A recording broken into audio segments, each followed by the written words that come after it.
Hello, Rima. It's so great to have you here again. I trust you're progressing nicely and remaining safe. Hi, I'm doing really well. Summers are here and so are mangoes. So the only thing progressing right now is my weight, but I don't mind since I love mangoes. I cherished your Instagram post about mind your manners in my brain. How about we examine it today? Mind your manners came from my personal experience. I believe when we speak, we are actually into the other person's mind, and at times, knowingly or unknowingly, of course, we can mess it up by just simply talking. We can shatter their self confidence, we can ruin their ideas, and most commonly, we can confuse them. All right, Rima. So, as I probably am aware of the foundation regarding your post, I would like to request you to share a touch of foundation of your post with our audience.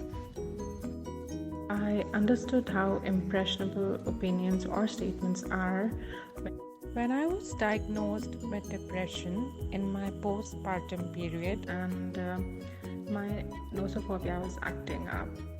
Nosophobia is a fear of deadly disease. So I went to see a psychiatrist, and in our first session, he asked me, would you like to tell me how you feel? So I was like, I feel that I have an undiagnosed deadly disease. So he was like, why do you think that?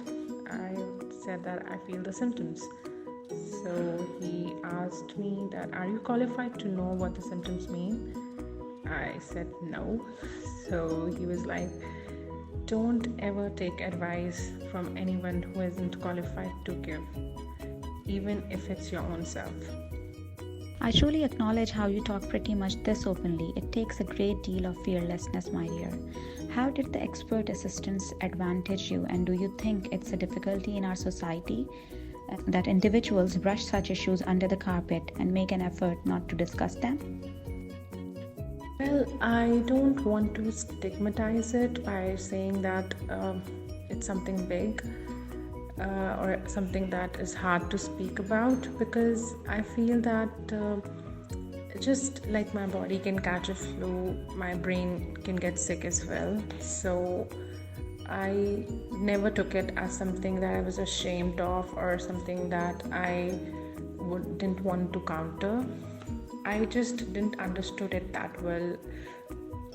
At some point, I just thought that I could just deal with it myself.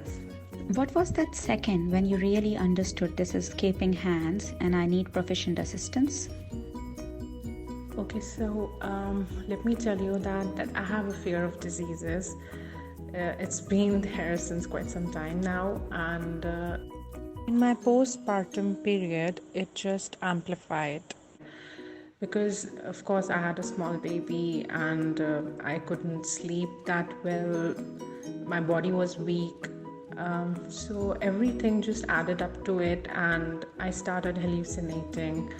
I could feel a lump under my skin which wasn't there. Nobody could see it, not even the doctors, but I could. So at that point in time, I just felt like, it's enough. I need professional help. And I was very fortunate to have a really nice gynecologist.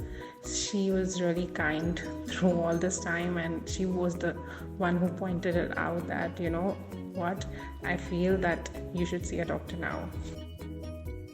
So, by seeing a doctor, she actually meant you see a psychiatrist. So, how did you react to it? Actually, to be frank, I wasn't hesitant at all. Neither did I felt an offense when she said that I had to see a psychiatrist, because I have always had nosophobia, so I knew that this is something that has to be dealt with. I just didn't know how. So when the doctor told me that you should go see a psychiatrist, it was actually it was very helpful. I wonder what might be the feelings of dread connected to staying quiet about it as opposed to managing them or finding support. Actually, the reason I never spoke about it was I feared the judgment, because I thought that it's really stupid to have such kind of a phobia that You don't even have something, but you just feel it in your head that you have it. So the fear of judgment by others was the reason I never spoke about having nosophobia. I hear you, Rima. I have seen people fighting their fears all by themselves and not having the courage to share it with anyone or seek professional help. What are the most common fears that you have come across in your coaching sessions, Vajiha? There are sure feelings of uncertainty that individuals may have.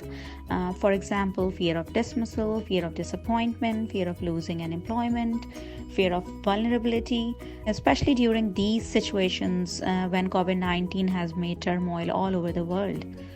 So, for example, I have had a coachee where one referenced that they required promotion and was prepared with a resignation in his hand if there is no advancement by the company.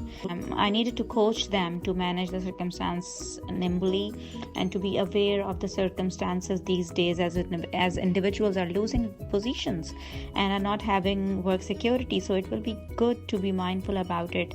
And then I coached him on how to work around it and do not go for a resignation at this time or to ask for promotions that the company cannot provide. Then in another instance, I had another coachee who was extremely unsure about what individuals consider them. So he continued making scenes in his head to manage circumstances ahead of time, although the circumstances never happened in Gen 1. So he had a dread of being off pace, being judged, being defenseless before individuals, while in Gen 1 individuals couldn't have cared less. So he continued expecting and passing judgment on himself, which led him to horrible showing at work and throughout everyday life. So people may have these kind of uncertainties or fears attached to them, but they need to know that they need to talk it out, or they can seek professional help as well. You're so right, Vajiha. This COVID has definitely amplified the fears in people, and after having dealt with my fears, I realized that everything can be solved. All you need is good assistance and understanding. You have highlighted it time to time that every situation is very subjective, depending on the individual, of course. But still, if you could just highlight a few ways how we can face our fears. So, most people are creatures of habit. When things go as planned, we feel in control, but when life throws a curveball, it can leave us feeling anxious and stressed.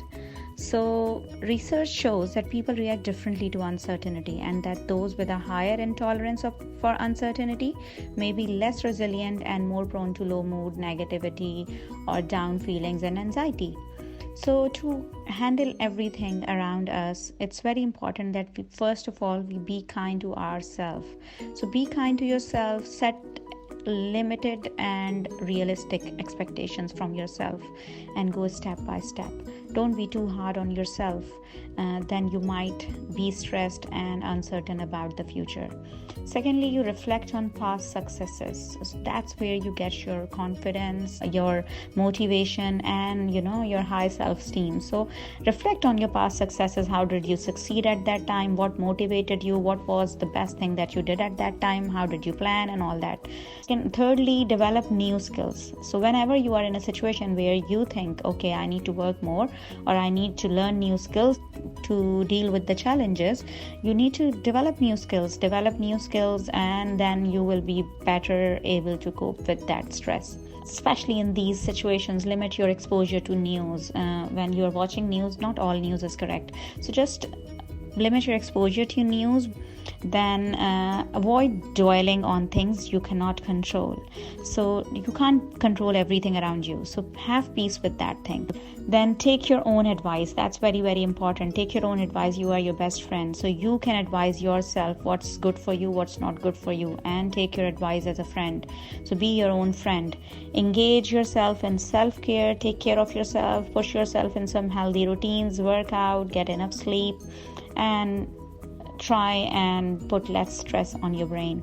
Then seek support from those who are around you, the people who you trust, your friends, your family. Last but not the least, if everything is going out of hand and you're not able to manage your stress, the stress is troubling you, you are not able to cope with the uncertainty, seek professional help. Seek help from your friends, seek professional help, psychologists, coaches, psychiatrists, and do not make yourself deal with all the situation by yourself all alone. Wow, that was so enlightening. My two takeaways from this is that we have to keep recreating ourselves, and the second is it is so important to stay away from irrelevant information that has no constructive value.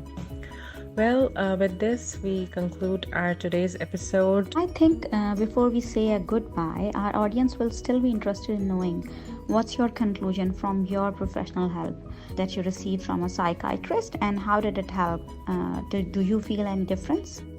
Like you said, Vajiha, that it's very human to have our own set of fears. So when I say that I dealt with my fear, it doesn't mean it's over. I've just learned to live with it. I think the first step is acceptance. I've accepted that I have this phobia of diseases. So now I do a boundary. I don't go Google about diseases anymore. So fears are an ongoing thing. As long as we are alive, we'll keep having fears. But we should learn not to get overwhelmed by them, because they are just a perception, not reality. So, as we started our conversation with your beautiful post, Mind Your Manners in My Brain, I think it is also important that we mind our own manners in our brain too, as our thoughts and our fears and our conversation with ourselves creates a lot of chaos in our brain. So I would like to convey this message to our audience as well, that it's important that other people mind their manners in our brain, but at the same time it's important for us to mind our own manners in our brain. With this message, I would like to say a goodbye to our audience. Please kindly share, follow and like us, and feel free to contact us if you have any questions or if you would like to be a part of our podcast. Goodbye. Thank you for listening. Until next time, take care. Goodbye.